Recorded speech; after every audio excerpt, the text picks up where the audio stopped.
El mes de julio de 2025 comenzó con el mundo entero conteniendo la respiración. El frágil alto el fuego que se había tejido en los últimos días de junio no resistió las primeras horas del nuevo mes. El 1 de julio, alrededor de las 4 de la mañana, misiles iraníes volvieron a cruzar los cielos en dirección al territorio israelí. El principal objetivo esta vez fue el puerto de Haifa, un importante centro de comercio y transporte de mercancías. El impacto provocó explosiones en depósitos de combustible y dañó gravemente las instalaciones portuarias. Las imágenes de las llamas consumiendo contenedores y tanques de combustible circularon rápidamente en las redes sociales. En respuesta, Israel ordenó una nueva oleada de ataques aéreos, esta vez enfocándose no solo en objetivos militares iraníes, sino también en infraestructuras civiles críticas. Plantas eléctricas, estaciones de tratamiento de agua e incluso universidades iraníes fueron atacadas. En Teherán, el apagón fue casi total durante las siguientes 48 horas. Las calles de la capital iraní quedaron sumidas en la oscuridad, aumentando aún más el clima de pánico entre la población. Mientras continuaban los bombardeos, el gobierno iraní declaró el estado de emergencia en todo el territorio nacional. El líder supremo Ali Khamenei convocó al Consejo de Seguridad Nacional de Irán para evaluar una respuesta aún más contundente.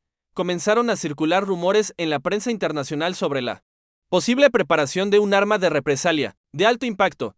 Analistas especulaban sobre la posibilidad de que Irán utilizara misiles de largo alcance equipados con ojivas químicas o incluso armas nucleares. Aunque esta última hipótesis fue oficialmente negada por Teherán, en el escenario internacional, las presiones aumentaron exponencialmente. El Consejo de Seguridad de la ONU convocó una nueva reunión de emergencia. Durante el encuentro, Estados Unidos y Rusia protagonizaron un fuerte enfrentamiento diplomático, mientras Washington defendía el derecho de Israel a la autodefensa y reforzaba la narrativa de que Irán era el agresor. Moscú acusaba a Israel de crímenes de guerra y exigía una intervención internacional para frenar la escalada. China, manteniendo su postura de mediadora, propuso el envío de una fuerza de paz de la ONU a la región, pero la propuesta fue vetada por Estados Unidos en las calles de varias capitales europeas. Las protestas contra la guerra se intensificaron. En Londres, más de 500.000 de personas marcharon hacia el Parlamento británico exigiendo que el gobierno retirara su apoyo incondicional a Israel. En París, manifestantes bloquearon las principales avenidas y se enfrentaron con la policía. En Alemania, la presión popular llevó al canciller a convocar una reunión de emergencia del gabinete para discutir la suspensión de exportaciones militares a Israel. Mientras tanto, en el Líbano, Hezbollah aprovechó el caos para intensificar sus ataques. El 3 de julio, una andanada de cohetes fue lanzada contra la ciudad de Kiryat Shmona, en el norte de Israel, matando a 6 civiles y dejando decenas de heridos. Israel respondió con intensos bombardeos contra bases de Hezbollah, en el valle de la Bekaa y en el sur del Líbano. Miles de civiles libaneses comenzaron a abandonar sus hogares, dirigiéndose a Beirut y otras regiones menos afectadas. En Yemen, los hutíes continuaron sus operaciones en el Mar Rojo, atacando petroleros con drones y misiles. En respuesta, la Marina de Estados Unidos y sus aliados iniciaron una serie de patrullas agresivas en la región, con órdenes de interceptar y destruir cualquier amenaza percibida. Un enfrentamiento naval directo entre fuerzas estadounidenses y hutíes resultó en la destrucción de varias embarcaciones y la muerte de decenas de combatientes yemeníes. Dentro de Israel, el clima político se volvía cada vez más volátil. El gobierno de Benjamin Netanyahu enfrentaba duras críticas tanto de la oposición como de miembros de su propia coalición. Se producían protestas diarias en Tel Aviv, Jerusalén y Haifa. Familias de soldados muertos exigían explicaciones y presionaban por elecciones anticipadas. La popularidad de Netanyahu se desplomaba en las encuestas, mientras que líderes de la oposición como Yair Lapid y Benny Gantz ganaban apoyo prometiendo un enfoque más equilibrado y menos beligerante. En Irán, la situación interna también era crítica. Además de los bombardeos y la crisis humanitaria, el gobierno enfrentaba una oleada de protestas sin precedentes desde la revolución de 1979. Universitarios, trabajadores e incluso miembros de la Guardia Revolucionaria comenzaban a cuestionar la continuidad de la guerra. En varias ciudades, enfrentamientos violentos entre manifestantes y fuerzas de seguridad resultaron en cientos de muertos. La represión fue brutal, con arrestos masivos y denuncias de tortura en centros de detención clandestinos, mientras los conflictos armados se expandían y la crisis política se profundizaba en ambos países. Las economías globalmente conectadas sufrían un impacto devastador. El precio del barril de petróleo superaba los $180, afectando el costo de vida en todo el mundo. En Estados Unidos, los índices de inflación alcanzaban niveles históricos. El desempleo comenzaba a crecer, especialmente en sectores dependientes de combustibles fósiles y del comercio internacional. En Europa, los gobiernos anunciaban paquetes de emergencia para contener la crisis energética. En la esfera diplomática, nuevos actores intentaban intervenir. El Vaticano emitió un llamado público por el fin de las hostilidades.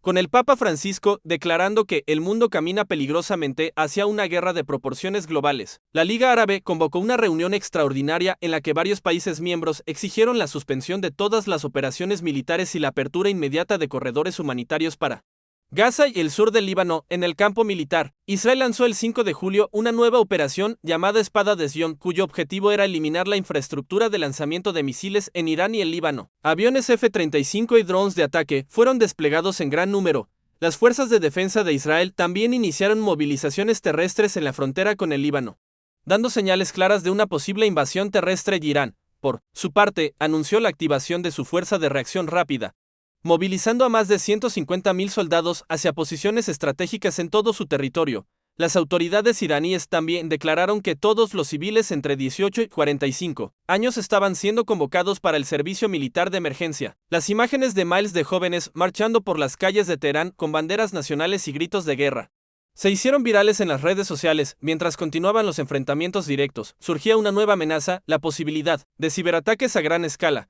Informes indicaban que grupos de jeques vinculados tanto a Irán como a Israel estaban lanzando ofensivas virtuales contra infraestructuras críticas. Sistemas de energía, transporte público y bancos sufrieron interrupciones en Tel Aviv y Teherán. Expertos en seguridad cibernética advertían que, si la guerra virtual se intensificaba, los daños podrían ser equivalentes o incluso superiores a los causados por los bombardeos físicos. El 7 de julio, bajo intensa presión internacional, se organizó una nueva ronda de negociaciones en Ginebra, con mediación de Suiza, China y la Unión Europea. Sin embargo, las conversaciones comenzaron en un clima de extrema tensión. Las delegaciones de Israel e Irán intercambiaron acusaciones públicas incluso antes del inicio formal de las reuniones. Mientras tanto, los bombardeos continuaban en Gaza, el Líbano y áreas cercanas al estrecho de Hormuz. La prensa mundial seguía cada detalle.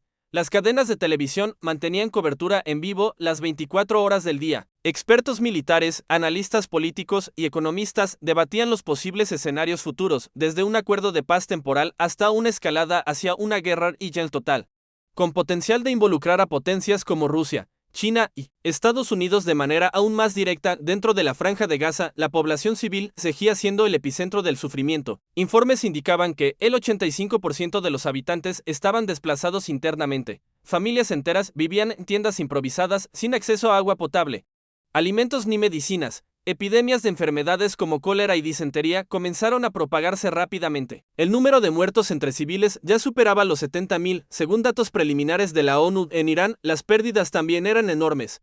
Informes no oficiales apuntaban a más de 50.000 muertes. Entre militares y civiles, los hospitales estaban saturados y muchas cirugías se realizaban sin anestesia debido a la escasez de medicamentos. El sistema de salud iraní, ya debilitado por años de sanciones económicas, estaba al borde del colapso total. Mientras tanto, la tensión dentro de las Fuerzas Armadas de Estados Unidos aumentaba. Informes de inteligencia indicaban que Irán podría lanzar un ataque masivo contra bases estadounidenses en el Golfo Pérsico en cualquier momento. El Departamento de Defensa elevó el nivel de alerta de todas sus instalaciones en la región. DEFCON 2, el más alto desde la Guerra del Golfo en 1991. El 9 de julio se convocó una reunión de emergencia de la OTAN en Bruselas. Aunque la Alianza Atlántica no estaba directamente involucrada en el conflicto, la posibilidad de una guerra a gran escala en Oriente Medio y su impacto en los países miembros, especialmente en Europa, llevaron a los líderes a discutir medidas de protección y respuesta rápida, y así, el mundo entró en la segunda semana de julio de 2025 en un estado de total aprensión. La posibilidad de una guerra con consecuencias humanitarias y económicas incalculables parecía más real que nunca.